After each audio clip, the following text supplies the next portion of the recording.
पर प्यार करके तो देखो खुद से यार, खुद को एक्सेप्ट तो करके देखो, ये दुनिया आपको एक्सेप्ट कर लेगी। जिस दिन खुद को एक्सेप्ट कर लोगे सारी दुनिया आपको प्यार करेगी। आपके पैर में क्या हुआ, आपके पैर को क्या हुआ, so I will share with you guys. शायद यही उनका नसीब है और यही उनकी बेटी की किस्मत में लिखा है।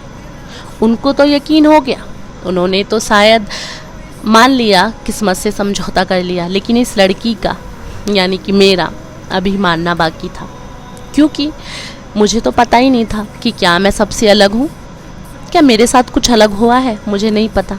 से भी चलती थी, लड़खड़ाती थी, गिरती थी, वॉटएवर, सबसे अलग थी। सब भाग रहे हैं लोग, लेकिन वो नहीं भाग पा रही थी। कोई बात नहीं, फिर भी वो खुश थी, क्योंकि उसको जिंदगी का सच नहीं पता था। स्टोरी है एक लड़की की, यानी कि मेरी। पैदा होने के 10 महीने बाद फीवर, बुखार मुझे आया और पोलियो हो गया। कि यस आई एम स्ट्रॉन्ग, पर मैं स्ट्रॉन्ग थी नहीं, मैंने खुद को स्ट्रॉन्ग बनाया है। तो आप जैसे भी हैं, जिस भी कंडीशन में हैं, वो आपकी खुद की प्रॉब्लम है, उससे बाहर निकले।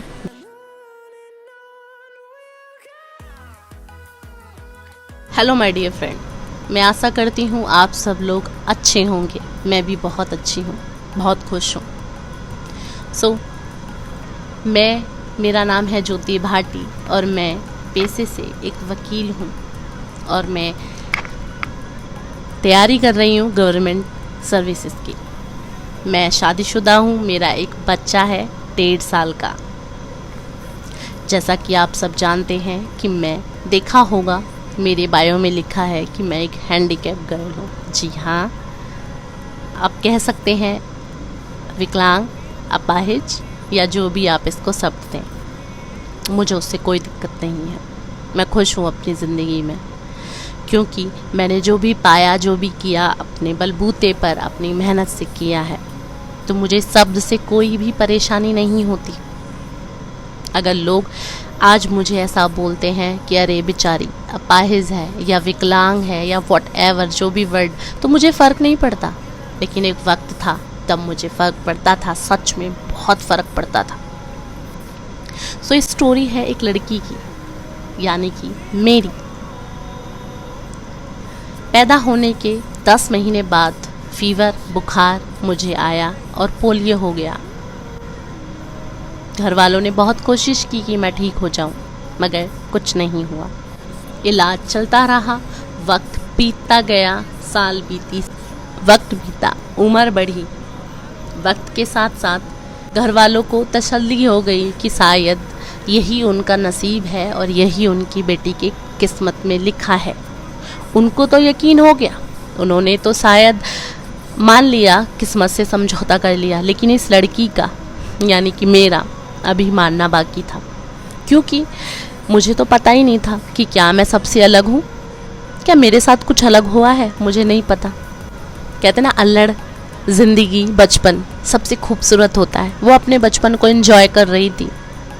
वो जैसे भी चलती थी, लड़खड़ाती थी, गिरती थी, वॉटएवर, सबसे अलग थी। सब भाग रहे हैं लोग, लेकिन वो नहीं भाग पा रही थी। कोई बात नहीं, फिर भी वो खुश थी, क्योंकि उसको ज़िंदगी का सच नहीं पता था। वो अपने आप से वाकिफ़ नहीं थी कि वो सबसे अलग है। उम्र बीती, उम्र के साथ जब वो थोड़ी बड़ी होती गई, उसको समझ आने लग गया कि यार कुछ तो अलग है, मेरे साथ कुछ तो अलग है, मैं सबसे थोड़ी सी तो अलग हूँ, लेकिन क्या। 12, 13, 14 साल में जब समझ आया कि मैं ऐसी क्यों हूँ, मेरे साथ ऐसा क्यों है, सब लोग मेरे जैसे तो नहीं है, मेरे फ्रेंड मेरे जैसे नहीं है, मेरे भाई बहन मेरे जैसे नहीं हैं। मैं स्कूल जाती हूँ, वहाँ कोई भी मेरे जैसा नहीं है, लेकिन मैं ही ऐसी क्यों हूँ। बहुत मुश्किल था उस बच्ची के लिए समझना, क्योंकि उसको तो सच समझ ही नहीं आता है ना, अभी उम्र ही नहीं है, 12-13 साल। आजकल के बच्चे बहुत स्मार्ट होते हैं, लेकिन पहले इतने स्मार्ट नहीं होते थे, हम लोग इतने स्मार्ट नहीं थे। फिर इलाज चलता रहा, डॉक्टरों ने बोला कि ये बीमारी ठीक तो कभी होगी नहीं, लेकिन आप एक काम करो, कैलिपर या जूता पैर में पहन के जो चलने की होती है वो बनवा दो। बनवा दिया गया, 2 बैसाखियाँ दे दी गई, उनसे सीखने की आदत डाली। सोचती थी कि मैं इनसे क्यों चलती हूँ, मेरे पैर में ही ये इतना बड़ा सा सोल वाला जूता क्यों है? सबके जूते अलग है, मैं क्यों जूता नहीं पहन सकती सबके जैसा? मैं क्यों ये बैसाखियों का सहारा लेके चलती हूँ? समझ ही नहीं आता था। लेकिन जब समझ आया तो खुद को बहुत असहाय समझती थी, बहुत परेशान होती थी, कभी कभी अकेले में बैठ के रो भी लिया करती थी। लेकिन कोई बात नहीं, वक्त के साथ साथ सहन शक्ति भी आ गई और चलना भी सीख लिया उन 2 बैसाखियों से। और जब चलना सीखा तो ऐसा सीखा कि बस दौड़ गई। स्कूल में गई, बच्चे चिढ़ाते थे, थोड़ा अलग फील करती थी। स्कूल में ड्रेस अलग थी, सब स्कर्ट पहनते थे, मैं सूट सलवार पहनती थी क्योंकि मैं पैर में जूता पहनती हूँ, वो दिखता है, अच्छा नहीं लगता है। अब लाइफ का पहला स्ट्रगल शुरू हो गया था ड्रेस कोड से। स्कूल में सब लड़कियां स्कर्ट पहन के आती थी, मैं पहनती थी सूट और सलवार, क्योंकि मैं जो पैर में जूता पहनती थी, कैलिपर पहनती थी, वो स्कर्ट पे अच्छा नहीं लगेगा। मैंने ही पापा को बोला कि मुझे स्कर्ट नहीं पहननी है, क्योंकि मुझे शर्म आती थी अपने उस पैर से, जो 2 पैर थे, एक मेरा असली और एक नकली, जो मुझे सपोर्ट देने के लिए बना हुआ था। मैंने पापा को बोला कि प्रिंसिपल से बात करो कि मैं स्कर्ट नहीं पहनूंगी और मैं सलवार पहनती थी, मैं उसमें कंफर्टेबल हूँ तो मैं सलवार पहनूँ। पापा ने बात करी, हालांकि वो लोग इस चीज़ के खिलाफ थे क्योंकि स्कूल में सबका ड्रेस एक जैसा होना चाहिए, एक ही बच्चे का ड्रेस अलग है। तो उन्होंने बात करने के बाद उन्होंने हाँ कह दी और मेरे सूट सलवार थे। बस में जाती थी, सब बच्चे मुझे अजीब नज़रों से देखते थे। एक तो मेरी ड्रेस अलग थी, कुछ मैं भी अलग थी।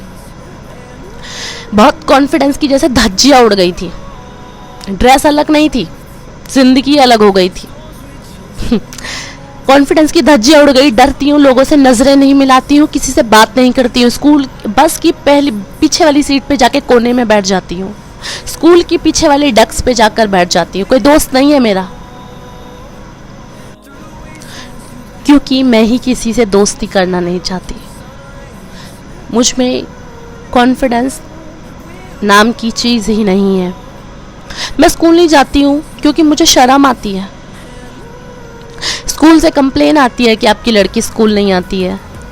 स्कूल के नाम पर घर से निकलती हूँ बैग लेकर, लेकिन जैसे ही घर वाले अंदर का गेट लगाते हैं, मैं सीधी अपने टेरेस पे चढ़ के पूरा दिन स्कूल का वहाँ काटती हूँ,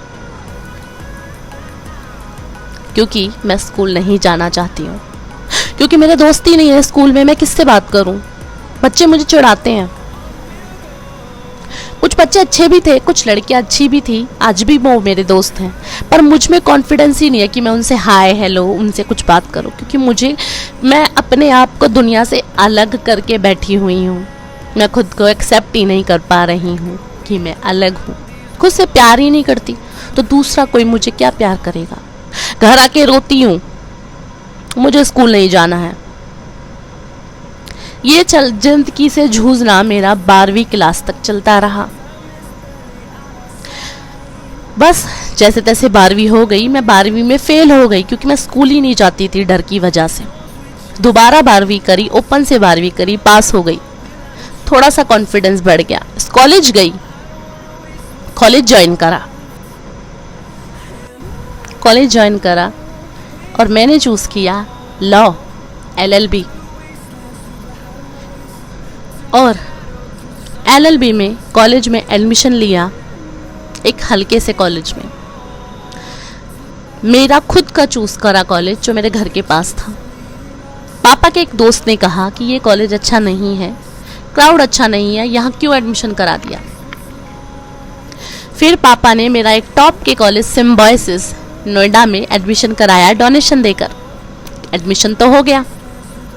कॉलेज में थी इंग्लिश, हिंदी बोलते ही नहीं थे और लड़कियां मिनी स्कर्ट पहन के आती थी। मैं तो जीन्स भी नहीं पहन सकती, मिनी स्कर्ट कहाँ से पहनूंगी।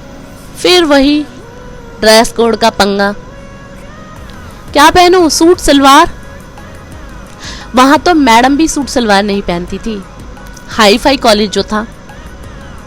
पापा ने गाड़ी दे दी, ड्राइवर दे दिया, एक दोस्त भी बनी। पता नहीं, शायद वो मेरी गाड़ी की वजह से मेरे साथ थी कि मैं उसे ले जाती थी और उसके घर ड्रॉप करती थी, या सच में वो मेरी दोस्त थी, मुझे नहीं पता। फिर एक और दोस्त बनी। इंग्लिश आती नहीं थी बोलना, ड्रेस कोड सबसे अलग था, सूट सलवार। फिर वही झंझट यार, स्कूल से निकली ही तो थी, फिर से वही ड्रेस का पंगा। सब लोग black and white mini skirt पहन के आते हैं और मैं वही सूट एंड सलवार। जैसे कॉन्फिडेंस की धज्जियां उड़ जाती थी।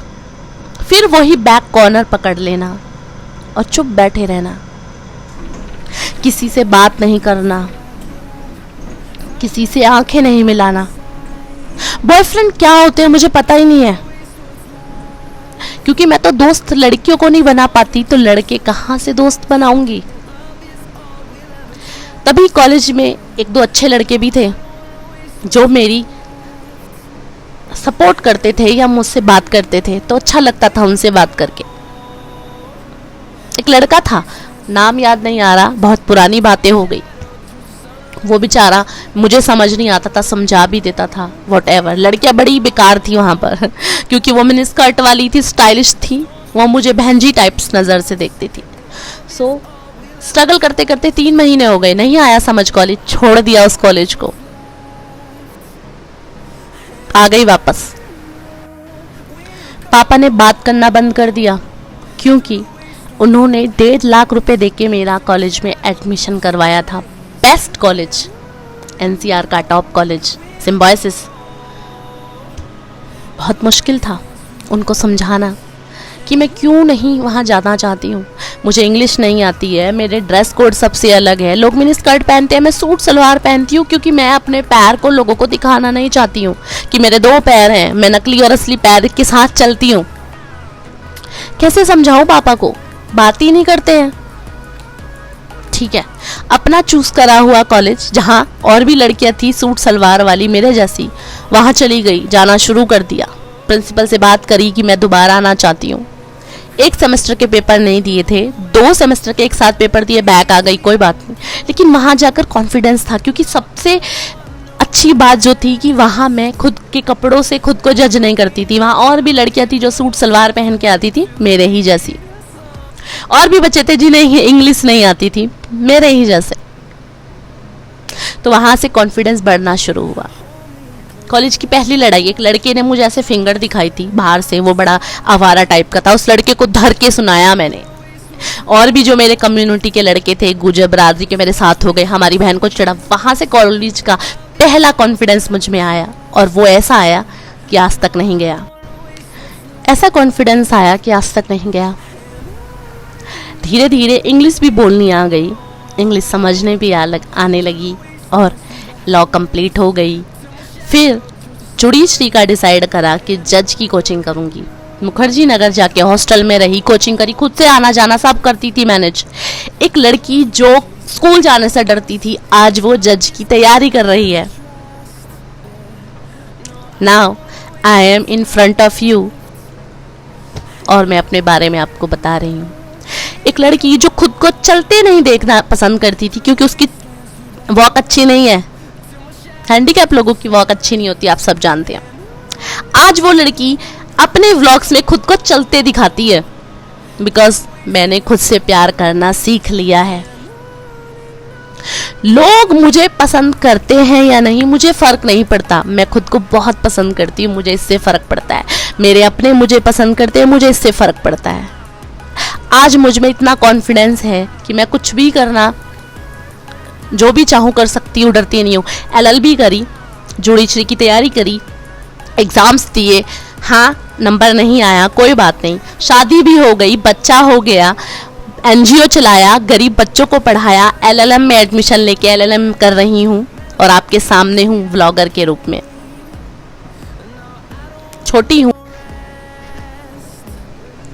छोटी सी व्लॉगर हूँ, सिर्फ 100-150 सब्सक्राइबर है मेरे। मुझे इस चीज़ से फ़र्क नहीं पड़ता है। लेकिन अगर कोई भी मेरी वीडियो देख रहा है और उसको थोड़ा सा भी विश्वास है खुद पर, तो सबसे पहले खुद से प्यार करो। ट्रस्ट मी मेरे फ्रेंडो, जिस दिन खुद को एक्सेप्ट कर लोगे ना, उस दिन ज़िंदगी में सब प्यारा लगेगा, सब खूबसूरत लगेगा, सब बेस्ट लगेगा।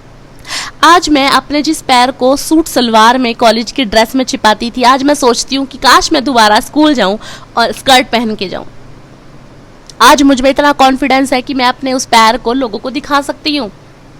मैंने व्लॉग में भी, अपने पुराने व्लॉग में दिखाया हुआ है मेरा कैलिपर, मेरा पैर। मुझे सच में कुछ फ़र्क नहीं पड़ता। आज मैं घूमने जाती हूँ, पहले मैं सलवार में पैर को छिपा के रखती थी, आज मैं घूमने जाती हूँ, मैं प्लाजो वगैरह कुछ भी पहनती हूँ, मेरा पैर दिखता है, मुझे सच में फ़र्क नहीं पड़ता। कई लोग अजीब तरीके से देखते हैं, मैं और दिखा देती हूँ, लो भाई देखो। हाँ ठीक है, मेरी लाइफ है, मेरी प्रॉब्लम है, किसको क्या फ़र्क पड़ता है? मुझे फ़र्क नहीं पड़ता। मैं खुद से बहुत प्यार करती हूँ, मैं जैसी भी हूँ मैं बहुत अच्छी हूँ। आज मैं LLM कर रही हूँ कि अगर मेरा जज में नंबर नहीं आया तो मैं एक प्रोफेसर बन के किसी कॉलेज में पढ़ा लूँ। आज कॉन्फिडेंस भी है और जज्बा भी है। लॉ कंप्लीट हो गया, जज की तैयारी करी है, एग्ज़ाम्स देती हूँ, LLM भी कर रही हूँ और YouTube पर भी आपके सामने हूँ। और आज मुझे अपने 2 पैरों वाले कैलिपर से कोई प्रॉब्लम नहीं है, क्योंकि मैंने खुद को एक्सेप्ट कर लिया है।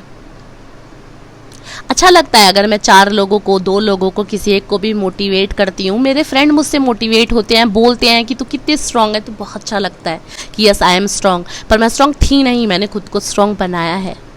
तो आप जैसे भी हैं, जिस भी कंडीशन में हैं, वो आपकी खुद की प्रॉब्लम है, उससे बाहर निकले। गिव अप कभी नहीं करना चाहिए इंसान को।